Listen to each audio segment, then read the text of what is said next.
তুই জানিস না? কম কম গো বেলি কই কম। বেলি রে কিডন্যাপ করে ছিল আপনার কাঞ্চন। এবার কি তাহলে সুজনের মায়ের মতো বেলু মারা গেল? কি হতে চলেছে নানির বাড়ি ধারাবাহিক নাটকের 8 নম্বর এপিসোডে এবং কবে রিলিজ দেওয়া হবে 8 নম্বর পর্বটি, এই সব কিছুর আপডেট জানতে পারবেন আজকের এই ছোট্ট ভিডিওতে। তাই আজকের এই ভিডিওটি সম্পূর্ণ দেখতে থাকুন। হ্যালো ভিউয়ার্স, আসসালামু আলাইকুম, কেমন আছেন সবাই? আশা করছি প্রত্যেকেই ভালো রয়েছেন। তো ইতিমধ্যে নানির বাড়ি নাটকের 7 নম্বর পর্বটি রিলিজ দেওয়া হয়েছে। তো 7 নম্বর পর্বটা কিন্তু খুবই ধামাকাদার এবং ইন্টারেস্টিং হয়েছে। তো আপনারা যারা এখন 7 নম্বর পর্বটি দেখেন নাই তারা দ্রুত দেখে আসুন।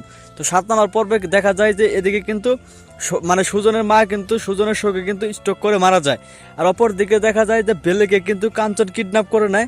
তো কিডন্যাপ করার পর আগামী পর্বে দেখা যায় যে বেলেও কিন্তু অজ্ঞান অবস্থায় বা মারা যাওয়া অবস্থা রয়েছে। তো আপনাদের কাছে এখন কি মনে হচ্ছে, বেলে কি তাহলে মারা গিয়েছে? তো আপনাদের কাছে কি মনে হয় অবশ্যই কমেন্টে জানান।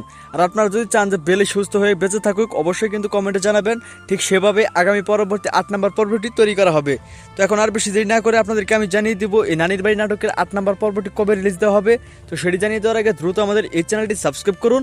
আর আজকের এই ভিডিওটি কে কোন জেলা থেকে দেখলেন অবশ্যই কিন্তু কমেন্টে লিখে জানাবেন। তো আগামী 7 থেকে 10 দিনের ভিতরে কিন্তু আপনারা এই নানির বাড়ি নাটকের 8 নম্বর পর্বটি পেয়ে যাবেন। তো আশা করি বুঝতে পারছেন। দেখা হচ্ছে খুব শীঘ্রই নতুন নাটকের আপডেট নিয়ে। ততক্ষণ পর্যন্ত ভালো থাকুন, সুস্থ থাকুন, আমাদের সঙ্গে থাকুন। আল্লাহ হাফেজ।